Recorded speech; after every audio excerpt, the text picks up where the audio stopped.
Hello, welcome back to Oracle DBA tutorial. In this tutorial, we're going to discuss about autonomous transaction and how you create an autonomous transaction, and then why do you want to create an autonomous transaction. All right.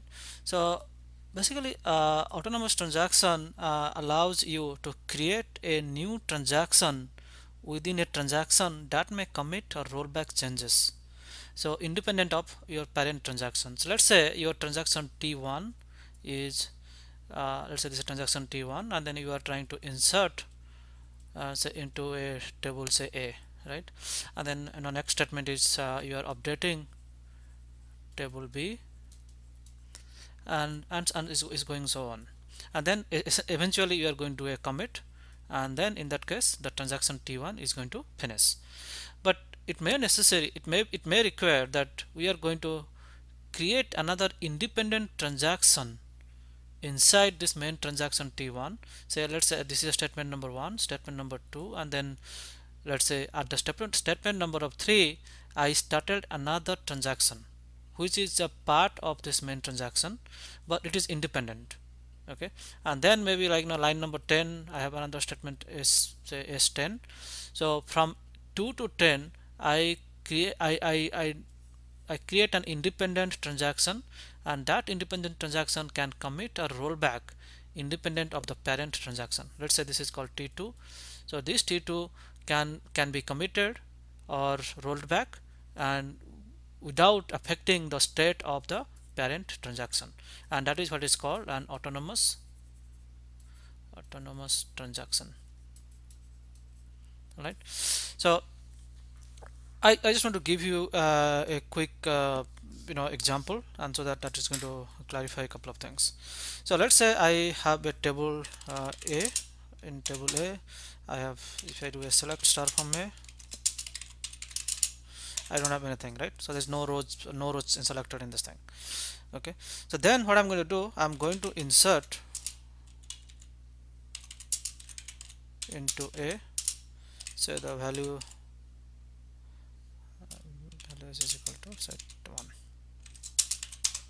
So one row created, and then if I do select star from A, I'll see 1 here, and then I have another session, and then also connected to same user, and if I do select star from A, I don't get anything because I have not committed anything, right? So if I commit, if I'm going to commit in this session, then only I can see in other session. This is according to the database consistency model, right? Because of consistency we are seeing that.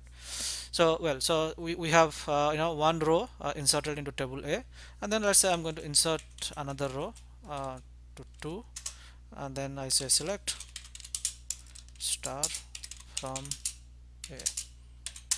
Okay, so 1 and 2. So let's go back to our drawing board and then see so what we did. So we started a transaction. So this is the transaction start, and we have inserted 1 and inserted 2 to the table A.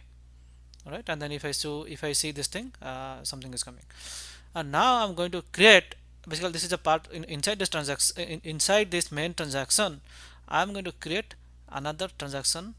And then to do that, what I'm going to show you, I'm going to write a PL SQL block.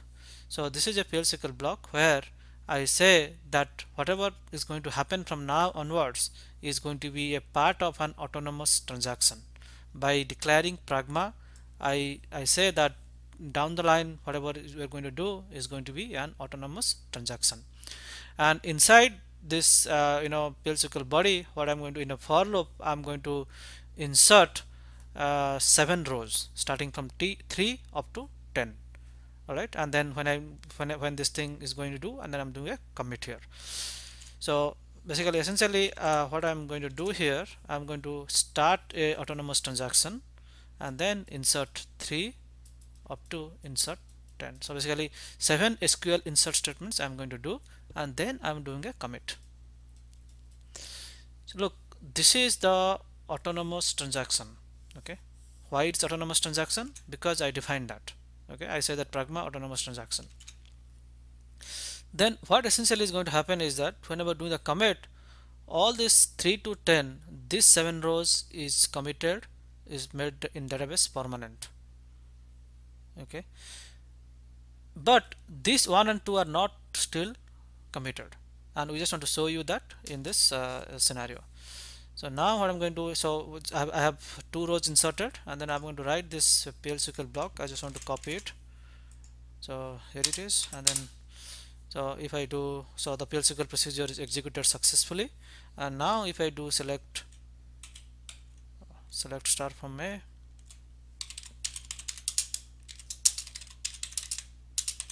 okay, so as you see, like, I'm going to get 1 2 3 up to 10. And if I'm going to see in the other window select star from A, so how much I should see? So select star from A, instead of getting 10 rows, here I'm going to get 7 rows. Thing is that if you go back to this thing, so I just commit this part, I just commit the inner part of the transaction, that is starting from 3 up to 10, but still 1 and 2 are not committed. Understand my point? So 1 and 2 are not committed because I have not given any commit or rollback here. So if I say, for example, after this transaction, after this autonomous transaction, if I do a commit, then only 1 and 2 are going to be inserted, then 1 and 2 will be committed.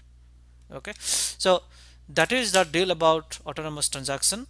And so let's say, for example, after this in this after 10 rows selected, if I do a rollback, so what's going to happen if I do a rollback? Then let's go back to our thing.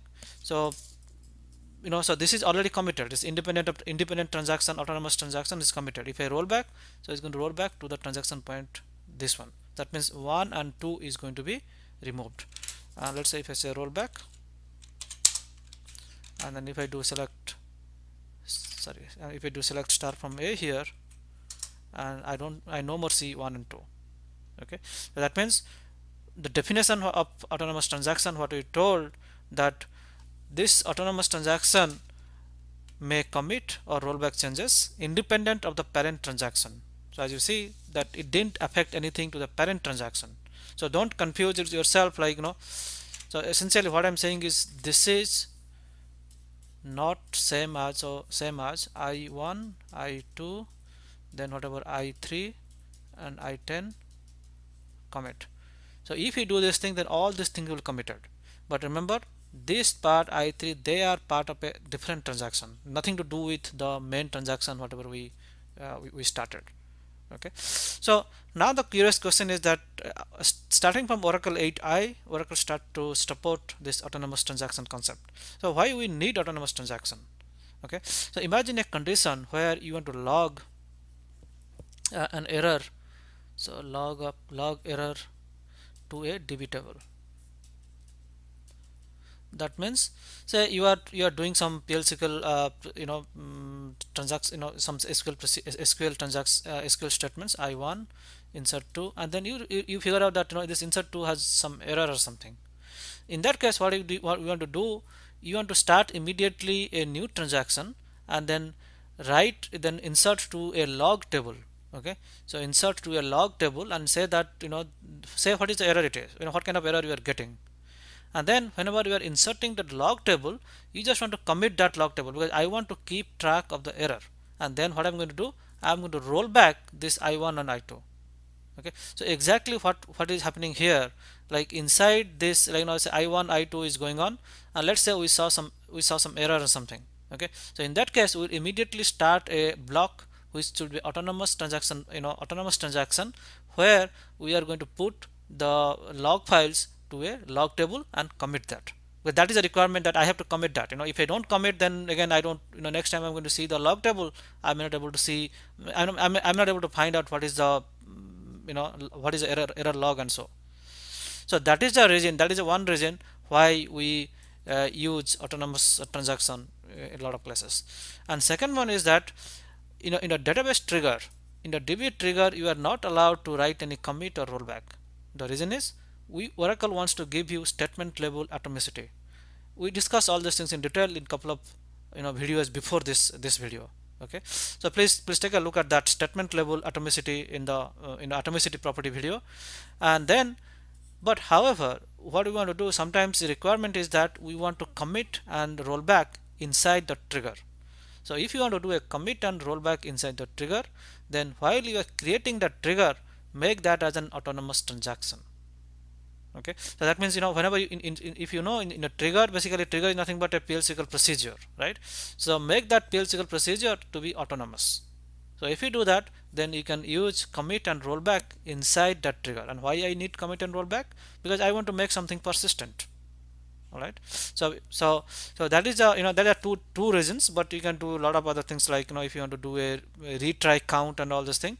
So there are a lot of cases where you want to do a commit inside the middle of a transaction, but not necessarily you want to commit the whole transaction. Okay, so in those cases we need autonomous transaction, and then starting from Oracle 8i, Oracle provides you that.